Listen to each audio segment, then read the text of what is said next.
Hi everyone, welcome back to another video. और आज का जो वीडियो है वो बहुत ज़्यादा इम्पॉर्टेंट है क्योंकि जो मेरे साथ हुआ मैं नहीं चाहती वो किसी और के साथ होए, इसलिए मैं ये इन्फॉर्मेशन जो है इस वीडियो के थ्रू सब तक पहुंचाना चाहती हूँ। तो without any delay let's just start it. ये बात अराउंड 2 महीने पहले की है और मेरी डिलीवरी को अभी 2.5 महीने करीब हो चुके हैं। तो जैसे ही मैंने डिलीवर किया था बेबी को, उसके बाद में जो पीडियाट्रिशियन थे हमारे, उन्होंने बेबी को देखा, चेक किया, सब कुछ नॉर्मल था और उन्होंने ही फर्स्ट वैक्सीन भी लगाई। वो डॉक्टर बहुत ज़्यादा अच्छे थे और मुझे जो भी इश्यूज़ थे, जो भी मुझे जानना था कि बेबी को कैसे होल्ड करते हैं या फिर जो भी एक नई मदर की जो भी क्वेरीज़ होती है ना, वो मैंने डॉक्टर से पूछ ली थी और उन्होंने वो चीज़ें बहुत अच्छे से मुझे समझाई। लेकिन प्रॉब्लम क्या थी ना, वो हमारे घर से बहुत ज़्यादा दूर था हॉस्पिटल, तो हर बार हमारे लिए वहाँ पर आना जाना पॉसिबल नहीं था। और जो छोटे बच्चे होते हैं ना, वो बहुत ज़्यादा नाजुक होते हैं, बहुत ज़्यादा सेंसिटिव होते हैं और अगर कोई भी छोटी सी भी चीज़ होती है, चाहे वो रात हो या दिन हो, आप हर बार इतनी दूर हॉस्पिटल नहीं जा सकते हो।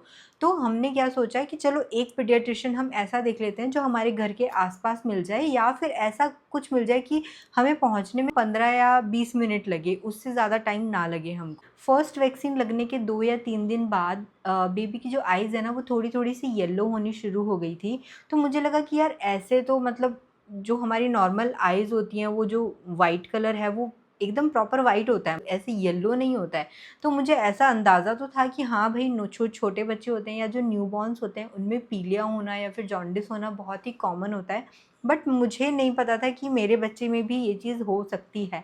तो हम लोग उसको इमीडिएटली पीडियाट्रिशियन के पास लेके गए और उस वक्त पीडियाट्रिशियन जो थे हमारे, वो अवेलेबल नहीं थे। जो वहाँ पर जो नर्स थी, मैंने उनको पूछा कि क्या ये नॉर्मल है, तो उन्होंने मुझे कहा कि हाँ ये नॉर्मल है, क्योंकि एनीवेज डॉक्टर अवेलेबल नहीं है, बट फिर भी नर्स को इतना तो पता होता ही है कि हाँ भाई, बिकॉज वो लोग डेली इतने सारे बच्चों को ट्रीट करते हैं, इतने सारे बच्चों से मिलते हैं, इतने सारे न्यूबॉर्न्स उनके पास में आते हैं, तो उनको थोड़ा अंदाज़ा होता है कि बच्चे को जॉन्डिस हो सकता है या नहीं हो सकता है, या फिर कंसर्न का विषय है या फिर नहीं है, ये सब चीज़ें उनको आइडिया रहता है। तो उन्होंने बोला कि नहीं ये नॉर्मल है। बट जब नेक्स्ट डे मैंने देखा कि तो बेबी की आइज़ जो है वो थोड़ी-सी और ज़्यादा येलो होने लगी थी। तो हमने सोचा कि एक काम करते हैं, अपने घर के आस-पास एक पीडियाट्रिशियन ढूँढते हैं अच्छा-सा और वहाँ पर जाकर आते हैं।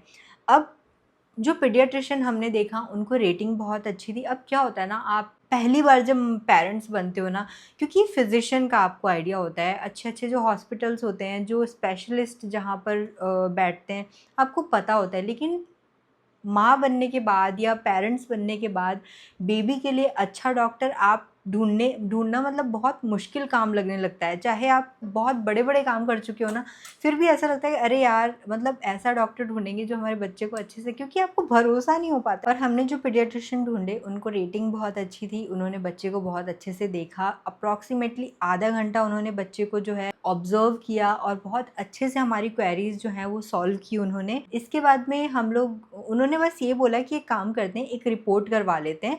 और उन्होंने जो लैब बताई ना, वो लैब भी बहुत ज़्यादा अच्छी थी। जो घर पे टेस्ट लेने के लिए आते हैं, इवन उनके पास न्यूबॉर्न्स के लिए एक्सपर्ट्स थे वो टेस्ट करने के लिए। तो चाहे आप घर पे बुला लो, चाहे आप वहाँ जाके कर लो, तो न्यूबॉर्न्स का बहुत ज़्यादा स्पेशल ख़्याल रखा जाता है। मतलब हमें ये सब चीज़ें नहीं पता थी, पेरेंट बनने के बाद पता चलती है कि ये चीज़ें कितनी ज़्यादा एसेंशियल होती हैं।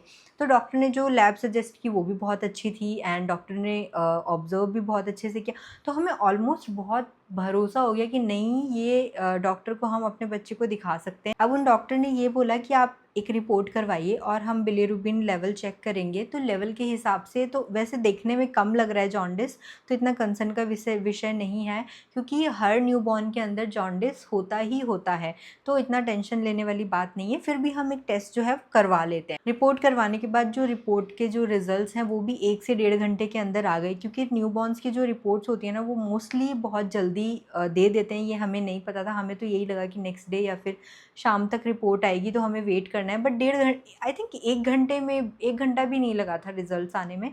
और हमें पता चला कि जो बिलिरुबिन लेवल है वो 16 है, जो कि मॉडरेट रेंज में आता है। मतलब हाई लेवल नहीं बोल सकते हैं, बट हाँ, इसको मीडियम लेवल बोल सकते हैं। और थोड़ा-सा आपको जो है बच्चे को लाइट में रखने की ज़रूरत पड़ती है, ऐसा हमें डॉक्टर ने बताया रिपोर्ट देखने के बाद में।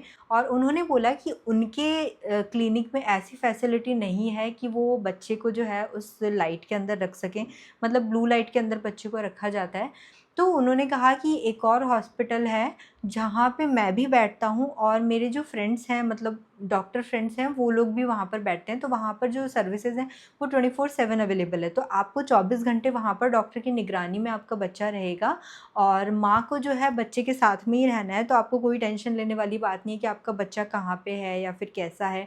तो आप मदर और बच्चे को साथ में रखा जाएगा। तो आप उस हॉस्पिटल में विज़िट कीजिए और बच्चे को वहाँ एडमिट करवा दीजिए। तो अब तक इतना सब कुछ अच्छा-अच्छा चल रहा था और डॉक्टर इतने अच्छे से सारी चीज़ें एक्सप्लेन कर रहे थे ना, तो हमने सोचा कि व्हाई नॉट हम लोग जाते हैं वहाँ पर और अगर एडमिट करवाना है तो करवा देते हैं, क्योंकि एनीवेज़ मैं तो साथ में रहने वाली थी, तो फिर इतना ज़्यादा हमको टेंशन नहीं हो रही थी।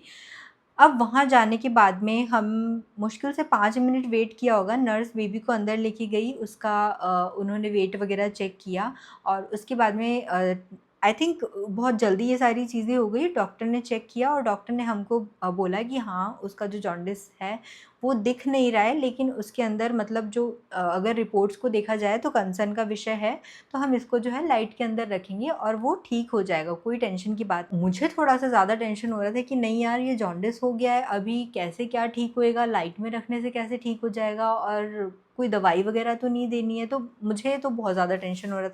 तो डॉक्टर ने बस यही बोला कि इसका इलाज सिर्फ़ यही होता है कि बच्चे को लाइट में रखें, क्योंकि एडल्ट्स में जो जॉन्डिस होता है और बेबीज़ में जो जॉन्डिस होता है वो 2 अलग-अलग तरीके के जॉन्डिस होते हैं। उसका ट्रीटमेंट अलग होता है और बेबीज़ का ट्रीटमेंट सिर्फ़ यही है कि उसको हम लाइट में रख सकते हैं।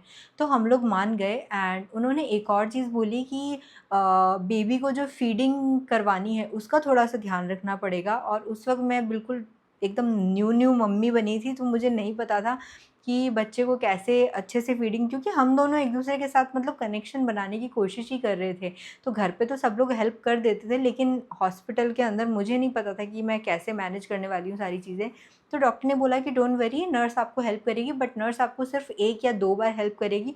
उसके बाद सारी चीज़ों का ध्यान आपको रखना है कि बेबी का फ़ीडिंग जो है और टाइमली होना चाहिए, और क्योंकि फ़ीडिंग बहुत ज़्यादा इम्पॉर्टेंट है। और डॉक्टर ने हमें ये नहीं बताया कि फ़ीडिंग के बिना अगर प्रॉपर्ली फ़ीड नहीं करवाया तो जॉन्डिस जो है सुसु पॉटी के थ्रू ही निकलता है। तो वहाँ पे प्रॉब्लम आ सकती है। ये चीज़ हमें नहीं पता थी। ये चीज़ हमें बाद में पता चली जब हमने दूसरे हॉस्पिटल में हम लोग गए। और अब पहले इसकी बात करते हैं। मैं पता नहीं कहाँ चली जाती हूँ बात करते-करते। दूसरा डॉक्टर ने ये बोला कि जब हम बेबी को लाइट में रखेंगे तो वो एक ग्लास के एक मतलब क्या बोल सकते हैं, ग्लास का एक कंटेनर टाइप रहेगा या फिर एक बॉक्स टाइप रहेगा जिसमें बेबी को रखा जाएगा। तो उसमें नीचे से भी लाइट दी जाएगी और ऊपर से भी लाइट दी जाएगी। एंड आपको बेबी को उठाना नहीं है उस लाइट में से, आपको बेबी को कंटिन्यू उस लाइट के अंदर रखना है। आप सिर्फ फीडिंग के टाइम पर बेबी को ले सकते हो, और अगर बच्चा उसके अंदर रोता है तो आप उसको सिर्फ खड़े होके कंसोल कर सकते हो, आपको उसको उठाना नहीं है बार-बार। तो हम समझ गए कि ये बहुत ज़्यादा इम्पॉर्टेंट है कि बेबी लाइट में रहे। अगर हम उसको बार-बार उठाएँगे तो वो प्रॉब्लम में आ सकता है, मतलब ट्रीटमेंट जो है वो थोड़ा-सा डिले हो जाता है उन सब चीज़ों की वजह से। तो हम समझ गए, बट हाँ, थोड़ा-सा टेंशन तो था ही कि कैसे क्या करेंगे, क्योंकि उन्होंने मोस्टली चीज़ें जो हैं वो हमारे ऊपर डाल दी थी। बिकॉज़ यू आर रिस्पॉन्सिबल कि आपका बेबी जो है वो जल्दी से जल्दी ठीक हो, फीडिंग टाइम का ध्यान रखना है।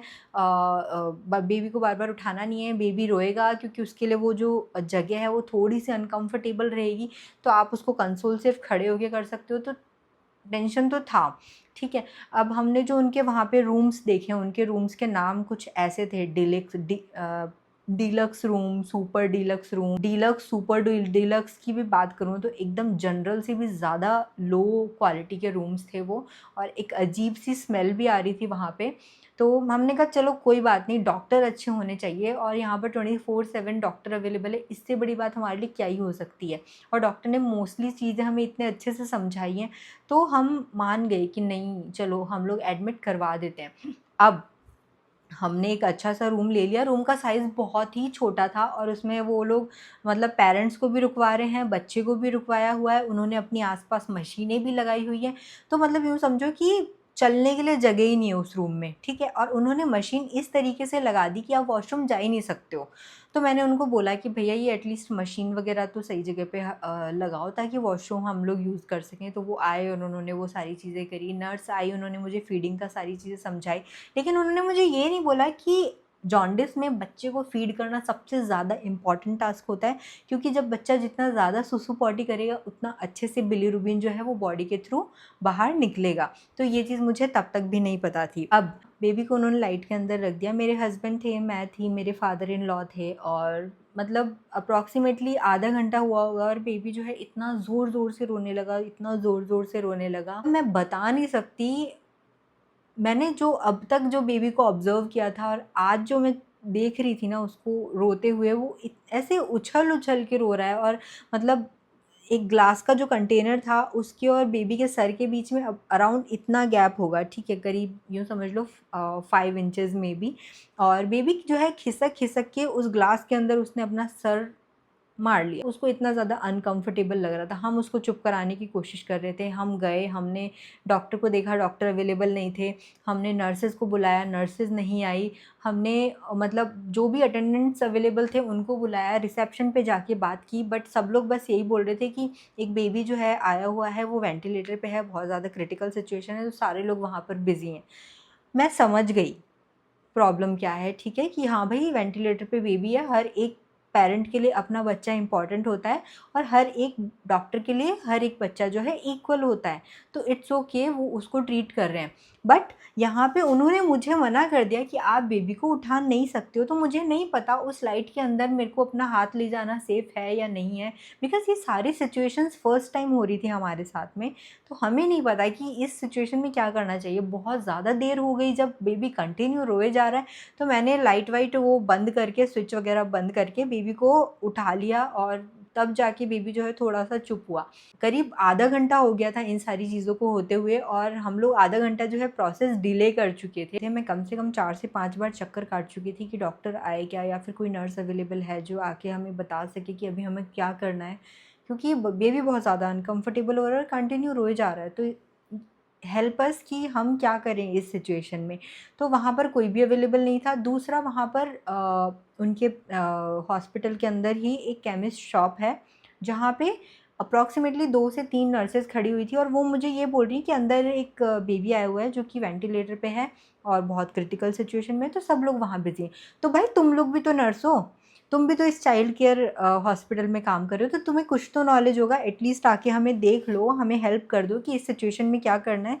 फाइनली हमने उन डॉक्टर को कॉल लगाया जिन्होंने हमें यहाँ पर रेफ़र किया था, और वो डॉक्टर भी 15 से 20 मिनट हमें बस यही समझा रहे हैं कि आप 5 मिनट रुको, मैं बात कर रहा हूँ, 5 मिनट रुको, मैं बात कर रहा हूँ, सब ठीक है, कोई प्रॉब्लम की बात नहीं है। ऐसा होता है, वहाँ पर एक बेबी आया हुआ है जो बहुत ज़्यादा क्रिटिकल सिचुएशन, मैं समझ रही हूँ बेबी आया हुआ है, क्रिटिकल सिचुएशन में है, सबके लिए अपना बच्चा ज़रूरी होता है, लेकिन हर कोई हर बार बस यही चीज़ बोले जा रहा है, बेबी आया हुआ है, क्रिटिकल सिचुएशन में, वेंटिलेटर पे, बस ये 3 लाइनें सुनने को मिल रही है हर एक के मुँह से, हमें कोई सॉल्यूशन नहीं मिल रहा है इसके बाद में। और आप इतना बड़ा हॉस्पिटल खोल के बैठे हो, एटलीस्ट आपके पास 2 से 3 अटेंडेंट नर्सेज़ या फिर ऐसा कोई स्टाफ होना चाहिए जो दूसरे पेशेंट्स को या फिर दूसरे क्लाइंट्स को भी ट्रीट कर सके, राइट? तो हमको ये बात बहुत ज़्यादा खटक रही थी कि तुम्हारे पास एक भी ऐसा बंदा नहीं है जो आके हमको अटेंड कर सके। वहाँ पे और भी रूम्स थे जहाँ पे और भी पेशेंट्स थे, मतलब और भी क्लाइंट्स थे, और भी बच्चे थे। अगर उनको ज़रूरत पड़ गई एट द सेम टाइम, तब आप क्या करोगे? अगर कोई और बच्चा इतनी क्रिटिकल सिचुएशन में आ जाए तो फिर आप क्या करोगे? मतलब सारा स्टाफ जब एक ही बच्चे में लग जाएगा तो बाकी को कौन ट्रीट करेगा? इसके बाद में एक डॉक्टर तब भी नहीं आए हमारे रूम में, ठीक है? उन्होंने बोला था कि डॉक्टर आएँगे, आपके बच्चे को देख के जाएँगे, लेकिन हम जितनी देर वहाँ पे रुके हैं ना, जितनी देर तक हमने वहाँ पर ट्रीटमेंट लिया है, बस एक डॉक्टर मिले थे जिन्होंने हमें बस ये बता दिया था कि टाइमली आपको फ़ीड कराना है, बच्चे को उठाना नहीं है, बच्चे को बस कंसोल कर सके। बरोबर करके उन्होंने 3 से 4 बार सेम बात बोल दी, और हमें आधे घंटे तक सेम चीज़ें वो समझाते रहे। तो मैंने कहा चलो कोई बात नहीं, हमारा बच्चा ठीक होना चाहिए, वो सबसे इम्पॉर्टेंट है। उसके बाद में फाइनली वो डॉक्टर हमें मिले फिर से, और उन्होंने मुझे समझाना शुरू किया कि आपको समझ में आ रहा है, एक बच्चा अंदर है, वेंटिलेटर पे है, क्रिटिकल सिचुएशन है। मैंने कहा मुझे समझ में आ रहा है, आपको समझ में आ रहा है, मैं पहली बार माँ बनी हूँ, मेरे लिए क्या सिचुएशन होगी, बच्चा अंदर रोए जा रहा है, मैं उसको क्या हेल्प हेल्प कर सकती हूँ, मैं उसको कैसे असिस्ट करूँ, ना आपके पास नर्स है ना कोई और स्टाफ है। लेकिन उन्होंने आधे 1 घंटे तक जो भी बात करी ना, उसमें सिर्फ़ और सिर्फ हमारी गलतियाँ बताई। मैंने उनसे बहुत ज़्यादा बहस करी, लेकिन फाइनली उन्होंने हमें इस चीज़ के लिए मना लिया कि अब आप टेंशन मत लो, अब हम आपका ख़्याल रखेंगे और आपको कहीं कुछ जाने की ज़रूरत नहीं है। आपको डिस्चार्ज ले हम क्योंकि हम लोग डिस्चार्ज लेने पे आ गए थे। उन्होंने कहा आपको डिस्चार्ज लेने की भी ज़रूरत नहीं है, आप रूम में जाइए, मैं नर्स को भेजता हूँ।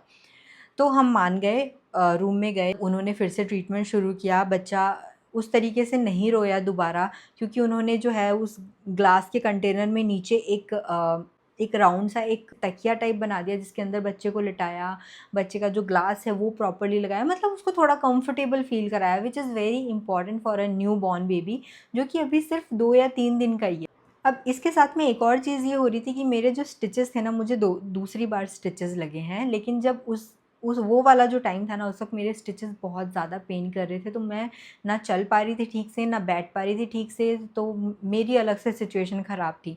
तो मैं खुद को भी सँभाल रही थी, बेबी को भी देखना था, और बाकी जो अपने खाने-पीने का है वो तो देखना ही देखना है। और यहाँ घर से मेरी मम्मी जो है वो सारा खाना वग़ैरह बना के हमको हॉस्पिटल में भेज रही हैं, और मतलब फैमिली सपोर्ट बहुत ज़्यादा था।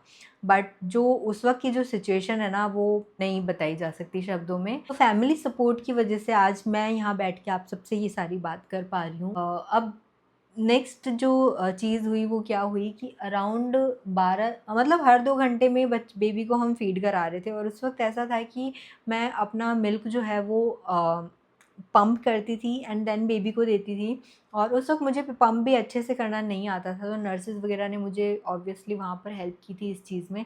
एंड बेबी को कई बार हम स्पून से भी फ़ीड कराते थे, डायरेक्टली फ़ीड नहीं करवा पाते थे, क्योंकि बेबी मोस्टली जो है वो सोता रहता था, तो अगर मैं उसको ब्रेस्ट मिल्क डायरेक्टली दे रही हूँ, तो वो सो जाएगा।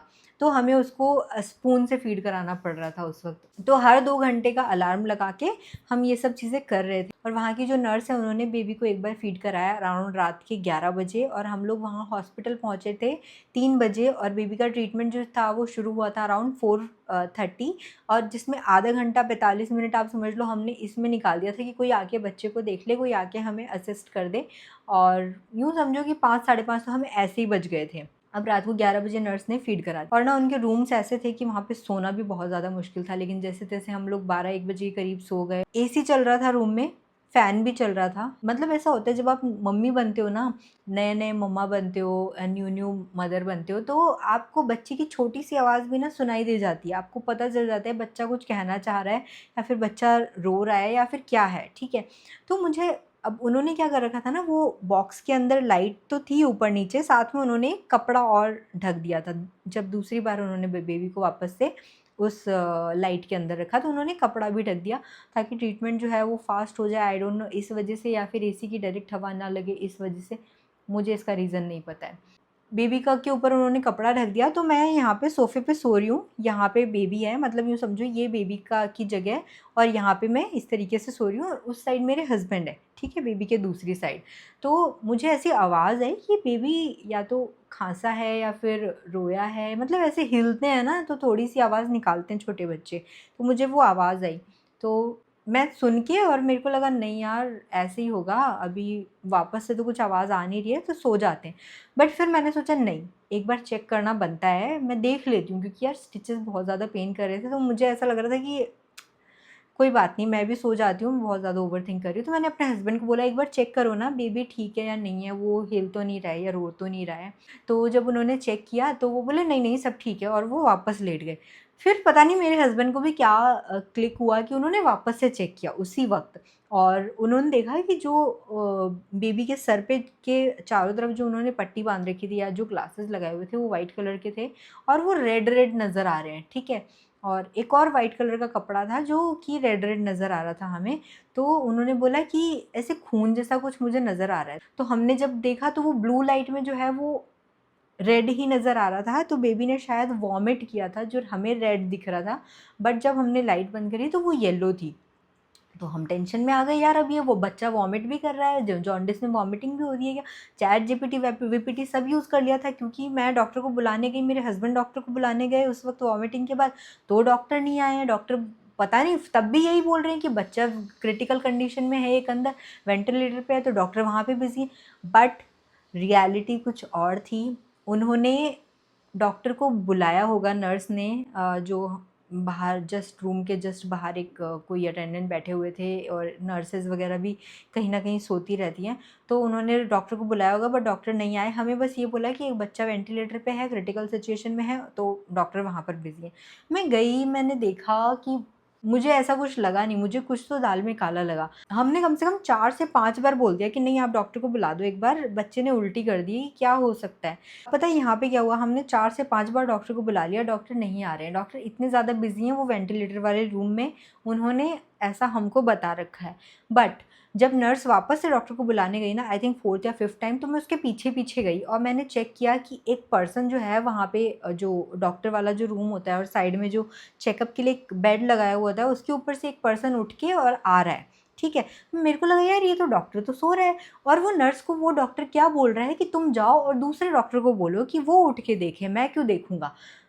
नर्स वहाँ उस डॉक्टर को बुलाने गई, वो डॉक्टर भी सोया हुआ है। मतलब करीब करीब आधा घंटा ये प्रोसेस चलता रहा। डॉक्टर्स एक दूसरे को ये बोल रहे हैं कि तुम दूसरे डॉक्टर को बुलाओ, तुम दूसरे डॉक्टर को बुलाओ, और हम लोग बेवकूफ़ों की तरह ये देख रहे हैं कि कोई तो डॉक्टर आएगा। यहाँ पे 24/7 डॉक्टर्स अवेलेबल है, बट वो वहाँ पर सोते रहते। और जब उनको पता चला कि मैं रिकॉर्ड कर रही हूँ, तब जाके वो डॉक्टर्स थोड़े से एक्टिव हुए, उठ के आया, और वो डॉक्टर जो है वो ऐसे एक्टिंग करने लगा कि उसको बहुत ज़्यादा काम है। और दोनों के दोनों डॉक्टर जो हैं और रूम में जाके बैठ गए, और पता नहीं कोई तो रिपोर्ट खोल के क्या डिस्कशन करने लग गए। मैंने सोचा कि नहीं, मुझे यहाँ से डिस्चार्ज चाहिए। मैंने डिस्चार्ज के लिए रिक्वेस्ट की, मैं डॉक्टर के ऊपर चिल्लाई हूँ। और डॉक्टर को जब मैंने बताया ना ये वॉमिट कर दी बच्चे ने, तो डॉक्टर बोल रहा है हम इसको एक इंजेक्शन दे देंगे। मतलब सीरियसली, इंजेक्शन दे देंगे। हमने जब दूसरे हॉस्पिटल में बेबी को एडमिट कराया ना, उन्होंने बेबी को कोई इंजेक्शन नहीं दिया, उन्होंने सिर्फ लाइट में रखा, और इंजेक्शन देना कोई सोल्यूशन होता ही नहीं है। मैं बता रही हूँ, मतलब आजकल किसी भी पीडियाट्रिशियन के ऊपर इजीली भरोसा नहीं किया जा सकता है। कितना बिल बना, वही तो पूछ रही हूँ। टोटल 9,000। ओके, किस चीज़ का है बताएंगे आप एक बार? डिलक्स रूम का 3500, डॉक्टर विजिट 3,000 रुपये। Doctor visit? हाँ, डॉक्टर विजिट। कौन सा डॉक्टर विजिट करके गया था? यहाँ के जो डॉक्टर होते हैं। नहीं नहीं, हमने डॉक्टर से बात करी उस चीज़ का विजिट? नहीं, डॉक्टर हमसे मिलने आए थे। बच्चा इधर आता है ना, हाँ, तो उसकी जो विजिट होती है ना, उसके चार्जेस हैं। क्या चार्जेस हैं? 3,000। 3,000 रुपये। फिर नर्सिंग चार्ज का एक दिन का होता है। ओके। 300 रुपये। नर्सिंग चार्जेस आपके बनते हैं, डॉक्टर विजिट चार्जेस तो आपके बनते भी नहीं है, पता है? नहीं मैडम, इसमें है ना। नहीं नहीं, आपकी बात बिल्कुल सही है, मैं आपको नहीं कह रही हूँ, आपकी गलती नहीं है, आपके डॉक्टर्स की गलती है। हाँ, वो आपको जो भी है, मैं आपको बता देता हूँ कि जब एडमिट हुए थे ना, सब चार्जेस समझा थे ना, उस हिसाब से जो रेगुलर। नहीं, हमें तो यही लगा था कि जो आपने हमको चार्जेस समझा है ना, तो वैसे हमको सर्विसेज मिलेंगी, बट उसमें से हमको वैसी कुछ सर्विसेज नहीं मिली है। उसको कहते हैं आपको जो भी मैंने बिल्स अभी बता रहा हूँ, वो आपको जो दिन का जो चार्ज लगा है वो उसके अंदर लिखा होगा। Yes. वही मैं आपको ओके। ठीक है।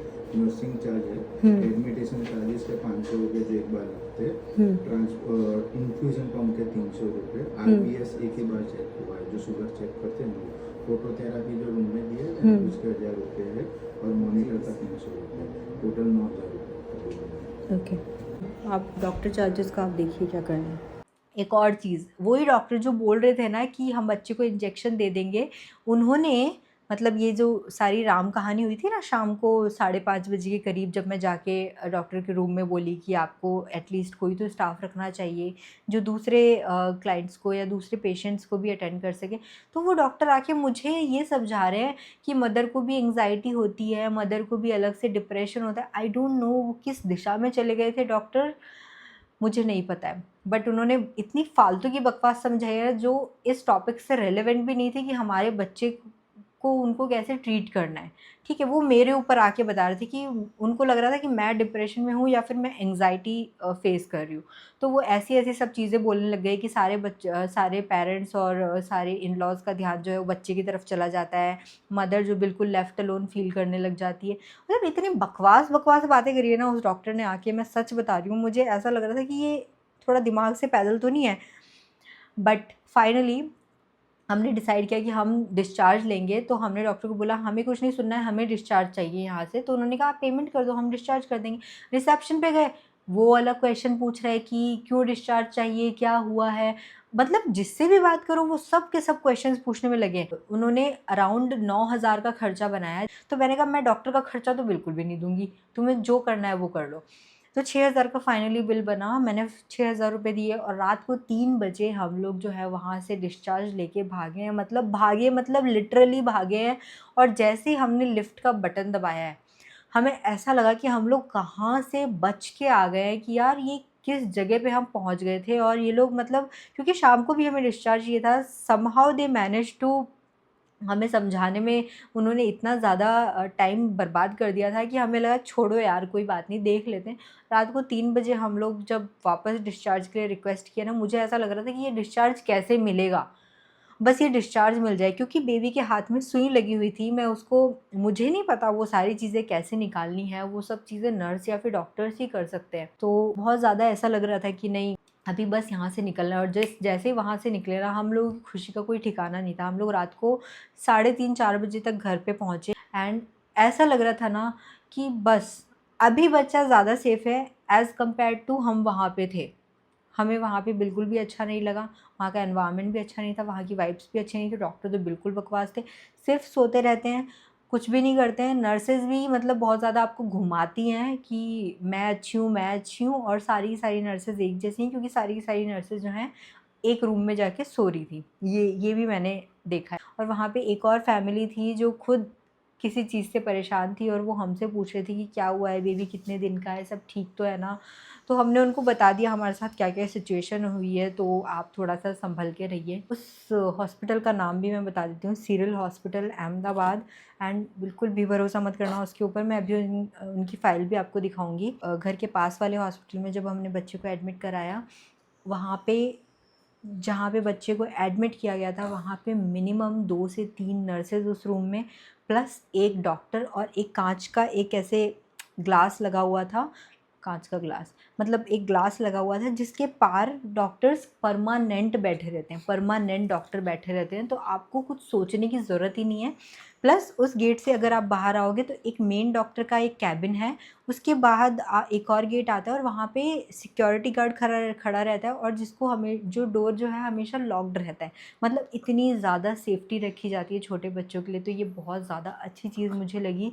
और यहीं पर डॉक्टर्स ने हमें बताया कि फ़ीडिंग कितना ज़्यादा इम्पॉर्टेंट होता है अगर बच्चे को जॉन्डिस हो तो जब हम घर आ रहे थे ना बच्चे को एडमिट करा के, उन्होंने ये बोला कि बिलीरुबिन लेवल इतना ज़्यादा है कि हम मदर और बच्चे को साथ में नहीं रख सकते, अदरवाइज़ वो बच्चे और मदर को साथ में रखते हैं। बट फ़ीडिंग की रिस्पॉन्सिबिलिटी वो लेते हैं कि बच्चे को प्रॉपरली फ़ीड कराना कितना ज़्यादा इम्पॉर्टेंट है। और उन्होंने बच्चे को एकदम प्रॉपरली ठीक करके घर पे भेजा, तो मैं मतलब बहुत ज़्यादा शुक्रगुज़ार हूँ उस चीज़ की। और उन्होंने मुझे ये बोला था कि आप चाहें तो आ सकते हैं यहाँ पर फ़ीड कराने के लिए, और आप चाहें तो पंप करके मिल्क हमें भेज सकते हैं। तो वो चीज़ वहाँ पे पॉसिबल थी। तो मतलब थोड़ा-सा टेंशन कम था कि हाँ भाई, बेबी जो है एकदम सेफ़ हैंड्स में है। लेकिन at the end of the video मैं बस यही बोलूँगी, अगर आप सिरिल हॉस्पिटल अहमदाबाद में जा रहे हैं तो अपनी आँख, कान, नाक बिल्कुल खुले रखना, और ध्यान रखना कि डॉक्टर्स क्या बोल रहे हैं और उनका क्या मतलब है। क्योंकि 24/7 डॉक्टर्स वहाँ पर अवेलेबल नहीं हैं। वो लोग बस सो रहे होते हैं हॉस्पिटल के अंदर, और शायद वो लोग वहाँ पर आई डोंट नो सिर्फ पैसों के लिए काम कर रहे हैं, किस चीज़ के लिए काम कर रहे हैं, या काम कर भी रहे हैं या नहीं कर रहे हैं। और वो सिर्फ आपको ये समझाएंगे कि आपकी ही गलती है, आप ही हो रिस्पॉन्सिबल अपने बच्चे की हेल्थ के लिए, आपकी वजह से ये सारी चीज़ें हुई हैं, आप ही डॉक्टर को नहीं समझ पा रहे हो। तो मेरा एक्सपीरियंस तो बहुत ज़्यादा ख़राब रहा है। अगर आपका मन नहीं मान रहा है ना अपने बच्चे को कहीं पे दिखाने का, तो मत दिखाओ, दूसरा डॉक्टर देख लो। कोई भी अगर नया-नया पेरेंट होगा ना, और एकदम आपका एकदम छोटा बच्चा है ना, तो आप बहुत ज़्यादा कंसर्न रहते हो हर चीज़ को लेके। तो मुझे लगता है कि सामने वाले को भी, स्पेशली डॉक्टर्स को, थोड़ा-सा जो है एम्पैथी दिखानी चाहिए, और थोड़ी समझदारी दिखानी चाहिए कि वो क्या बात कर रहे हैं, और वो क्या कमिटमेंट दे रहे हैं, और वो चीज़ उनके पास अवेलेबल है या फिर नहीं है। So I would say to all the new mothers, आप बहुत ध्यान रखें।